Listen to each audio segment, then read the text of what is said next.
advising clients across the country. Here he is, your host, J. Christopher Boyd. Welcome back to Something More with Chris Boyd. I'm here with Jeff Perry, and we're both representatives of Asset Management Resources, which is a registered investment advisor firm, which means, by the way, that we work with people when we represent them. We are hired for a fee, whether it's for planning services or portfolio management. And we are fiduciaries. We act to be putting our clients' best interests ahead of our own. That's the task that we are tasked with, that put their interests first. So if you're looking for that kind of a counsel, that kind of advisor, certainly reach out to us at amrfinancial.com. Happy to talk to you about your particular financial needs. Incidentally, we talked about the certificate of blockchain and digital assets. Jeff Tamaning on our team has completed that.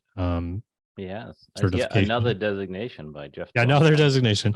I have done most of it. I have a couple of chapters left to finish that up, but I think it's important to be understanding these things, knowledgeable about it.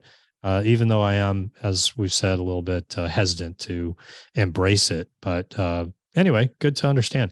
But if you need help with maybe thinking about your particular situation, whether it's about your financial plan or your portfolio management, we'd love to have you talk with us.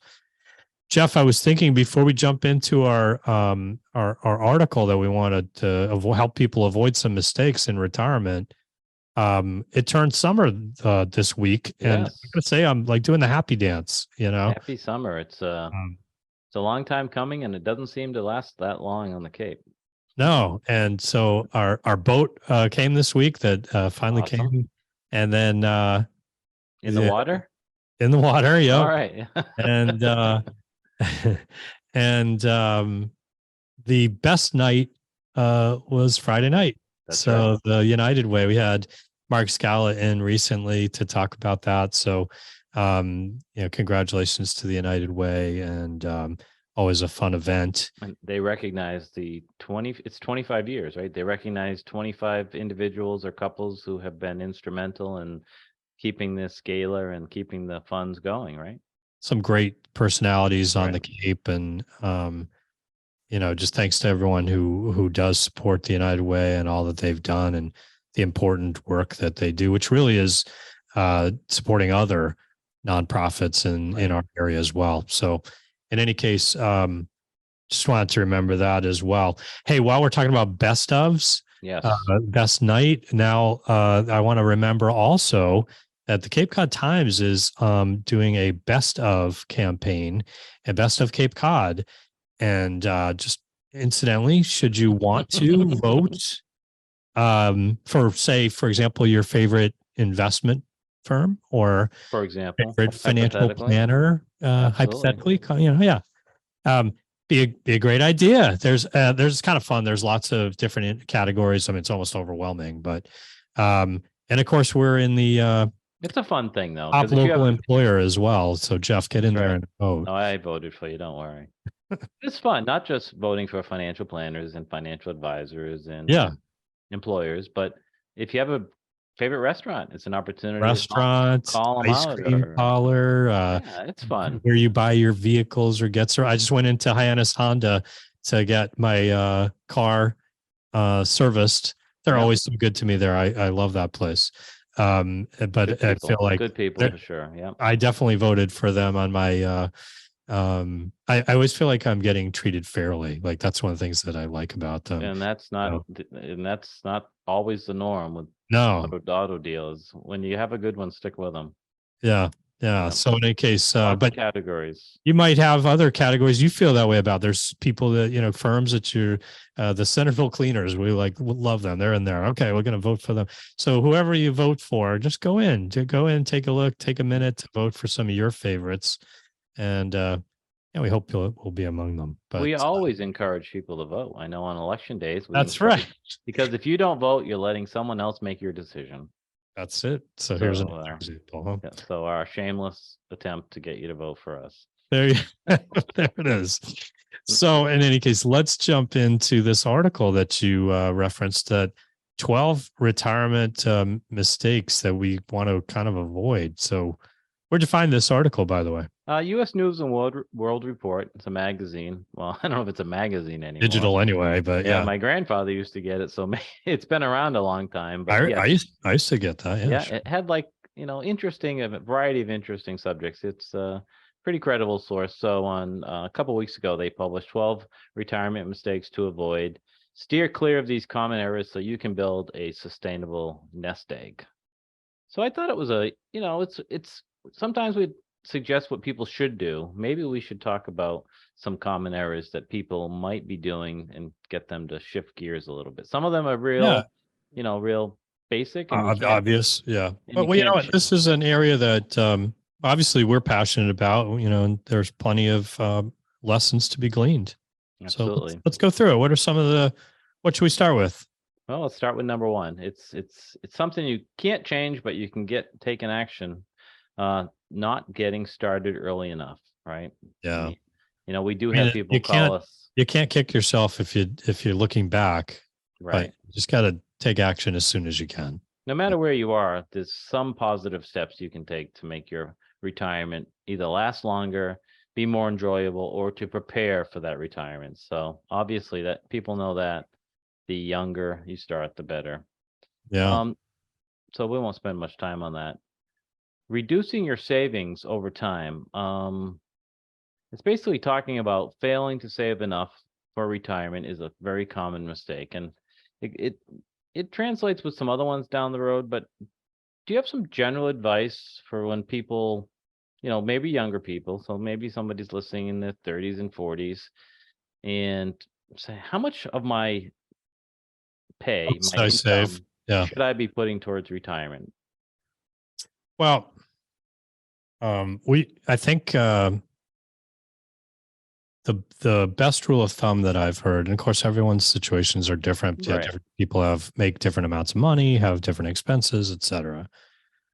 But as you said, start early. That's definitely number one. But 10% is kind of the number that I've heard as the number that if you consistently save 10% toward retirement of your whatever level of earnings you have, Right.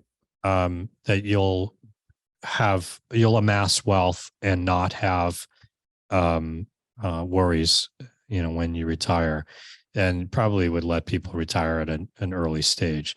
We used to talk about something along the lines, I think it was 10, 10, 10, 70. Mm-hmm. And I don't remember exactly the details, but the essence of it was, I think, 10% for deferred spending.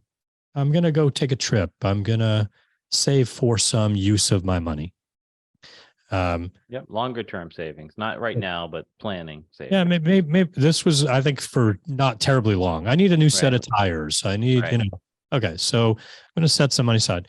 10% maybe for emergency, the unexpected, be setting money aside. And then, if that's fully satisfied, you don't need it, then you're looking at longer savings investment.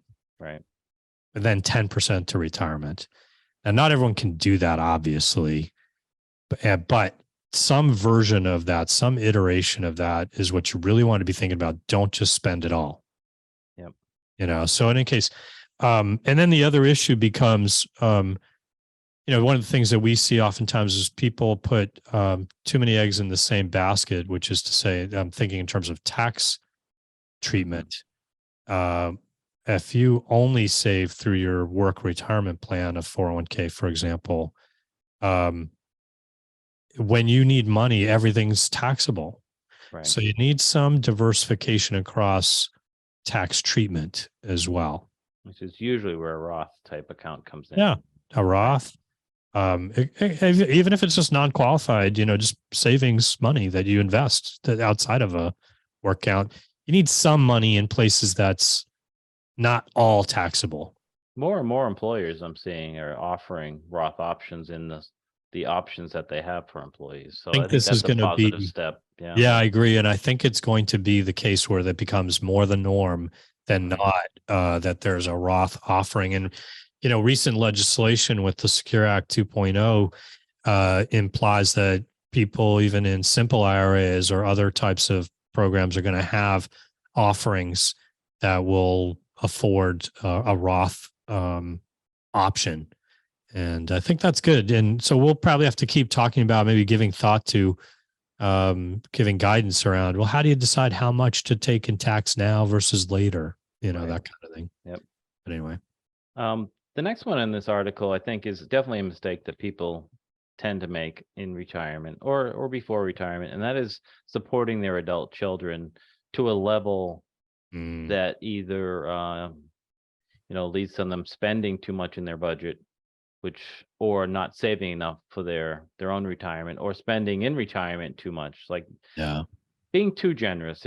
We all want to help our kids and our grandkids, but when it reaches a point that it's inhibiting your own financial plan, you really have to pause and recognize what isn't good for you to do. I've seen it many times, Scott, Jeff. I can't believe how many times it's happened that when we've dealt with our clientele, it's kind of unsettling. Parents love their kids. They want to help them. And even sometimes when their kids are not responsible, that's another issue, right? Yeah. That they're trying to help their kid get to that stage of life where they can be on a firm footing. And in the process of doing that, oftentimes they do themselves damage financially. And sometimes they do their children damage by not letting them suffer the consequences of their actions.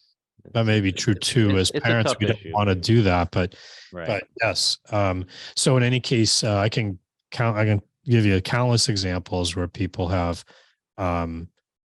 ended up financially harmed and potentially at risk of running out of resources for themselves in their efforts to try to support family. Right. So it's a very fine line. It's a very fine line. It's hard to know the answer to that. My best advice is, if you're someone who's has that challenge or is wondering, am I doing too much? Speak with your financial advisor. Independent counsel is important. Someone that you trust, that doesn't have a horse in the game. There's no emotion tied to it. That you're just, this is what I'm doing. How does it affect my financial plan? Does it make me more vulnerable in my later years? Am I not going to achieve my goals because I'm doing this? Or maybe they'll affirm what you're doing is not impactful to your plan. So getting that outside counsel, I think, is critical in taking the emotions out of that decision making, because emotions often steer us in the wrong direction. Yeah, it's very true.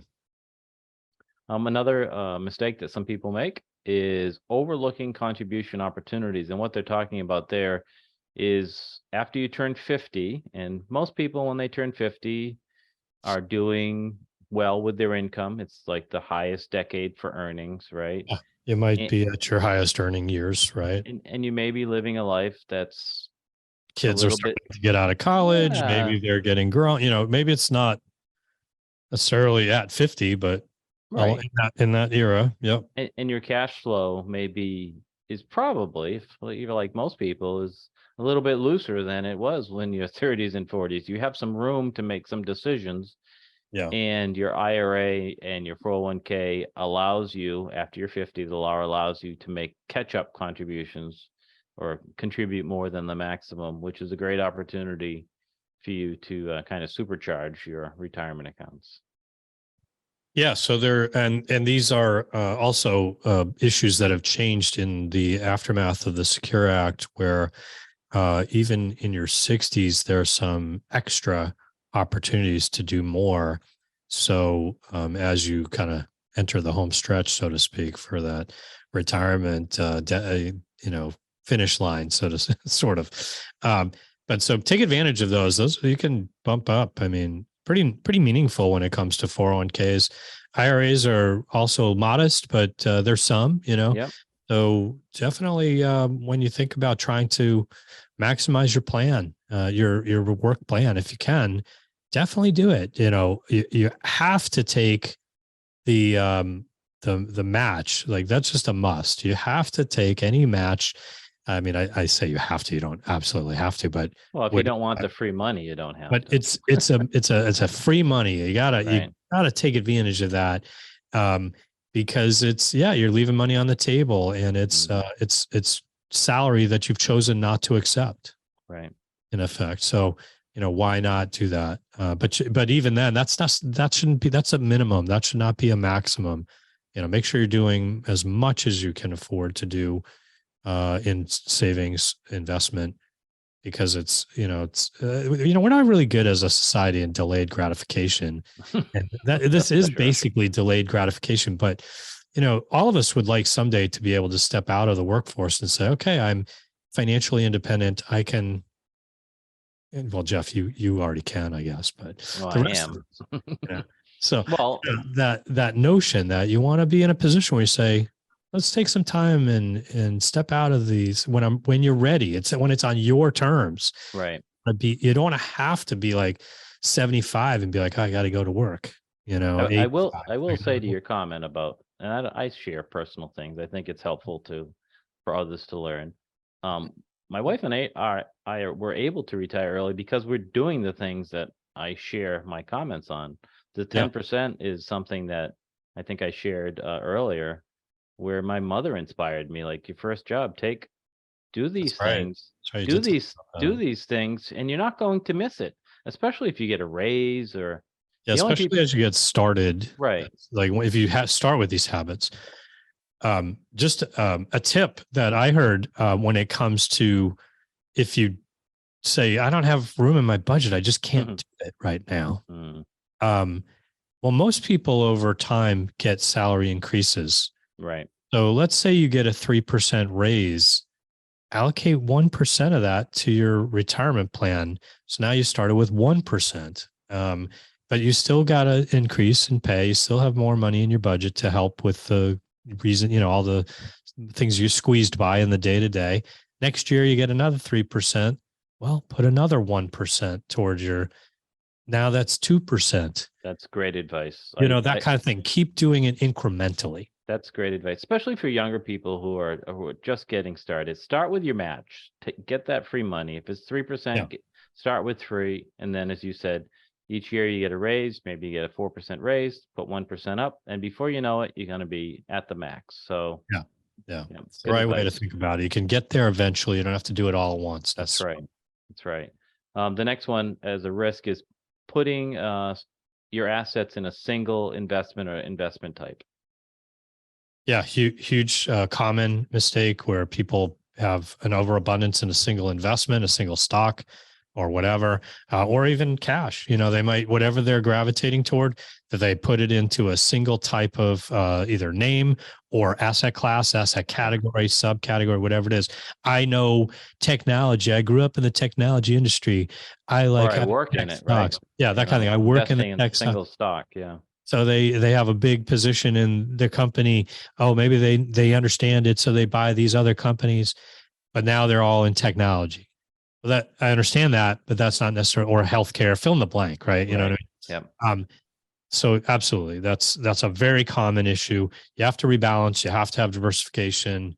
I mean, again, you don't have to, but you take extra risk if you Right. don't.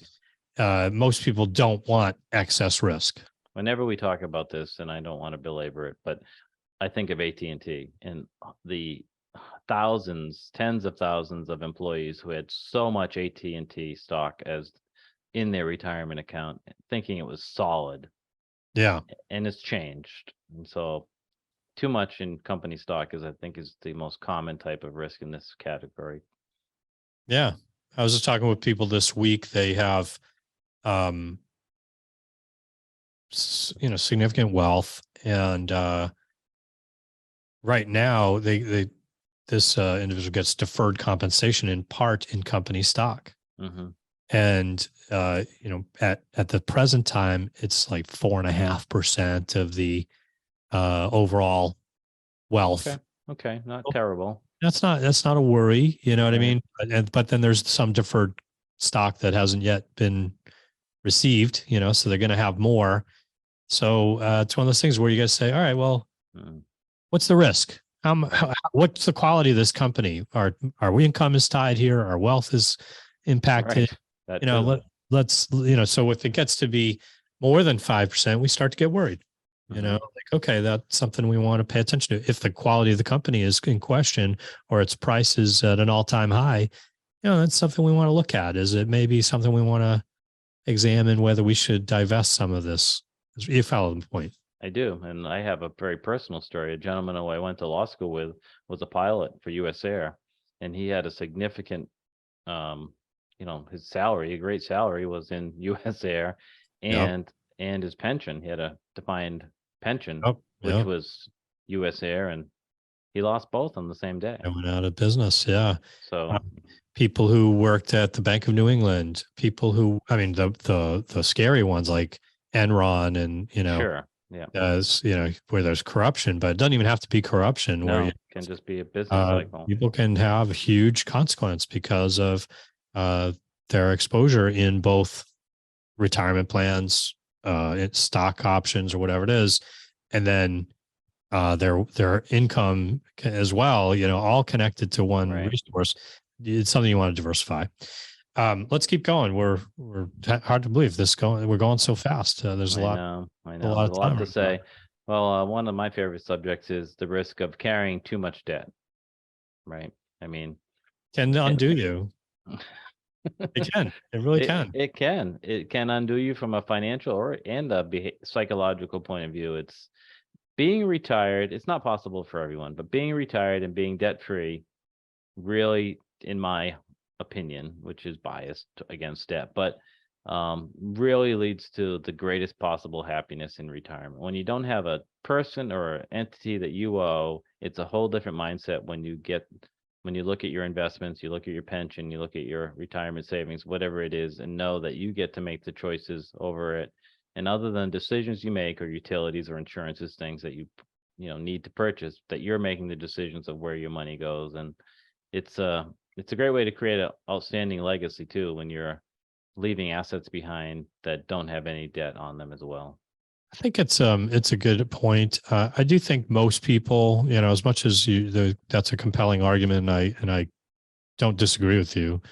I think it's very likely most people will still have some mortgage when they retire, and I would put mortgage debt perhaps in a slightly different category than, say, consumer debt. I do too. So when it comes to credit cards, we've had clients come in where they're juggling, zero interest rates, trying to play the game. Been there, done that. This is not a judgment. I've been through it. It's not a judgment. I know what it's like. I know it's very stressful. It's hard to keep up because those zero interest rates end up, ending, and Right. maybe you don't have other options after a while where you get the new offer. Right. So, those rates go double digit and it's painful. So I totally agree. You gotta keep that under control. It's not to say that there aren't reasons that people have this happen, but it's a priority to pay it down. And you gotta make that. And if you need help with that, get help. Get advice, because it can make a difference. How to approach that and how to do it in a sensible way. Sometimes there's easy answers to find a solution. Sometimes not. But in any case, big picture, I think your point was well taken. Less debt is better, and it's a lot more peace of mind. So if you're approaching retirement, meaning you're 5 or 10 years away, you can make a plan to get focused, there. Be dedicated to how you're going to get to where you want to be. If it's important, clients do that. I had one client that, and they've sent us a lot of people, but she was so focused on getting that mortgage paid, and it was, and then can she retire kind of thing, but hit the mark, made, the projections looked favorable. It was like, phew, she was like happy as a clam. One thing that's not often talked about, and certainly not in this article, is that when you have a home that is paid off, it is an extra safety net for your retirement. Exactly. Meaning true. It shouldn't be I don't think it should be part of your retirement plan as you're starting it, but nope. But later, as a backup, as a backup, just in case, to have the opportunity for a reverse mortgage or to liquidate the home and have the downsize, whatever it is. Yeah, it's definitely, I think that's a good way to think of it, as a backup plan. And that's a good lead into the next one, is not considering housing possibilities for your retirement. Like, where do you want to live? Not only like lifestyle, but what do you need to be comfortable and enjoy your life? Is it the 5-bedroom house that's 30 years old and needs a new roof and a new furnace? Or is it, when you downsize, you can save a lot of money on expenses and outflow. We didn't get to finish the rest. It's already time for us to end the show here. Can you believe this? I can. Good conversations often go quick. Yeah. Just hit what the highlights. What were the remaining things? Overestimating your nest egg, thinking about taxes and inflation, assuming you'll have health coverage that you want. That's a whole nother topic. Forgetting to plan for taxes, banking on Social Security as your sole source, and the big one at the end, ignoring your long-term care risks. So plenty of things. I wish we had more time to talk about it, but great stuff. Thanks for bringing it up. We can always hit more. One thing to remind you, if you need a little bit of planning, where do we find that? We have a planning guide for retirement, we Jeff. do a free resource on our website, which is amrfinancial.com.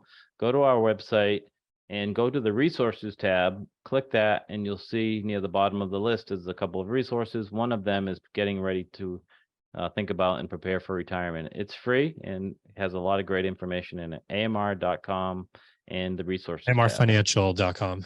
Thank you. Yes. The resources tab. And if you need help with any of your financial planning or portfolio management, don't hesitate to reach out to us at amrfinancial.com. Until next week, keep striving for something more.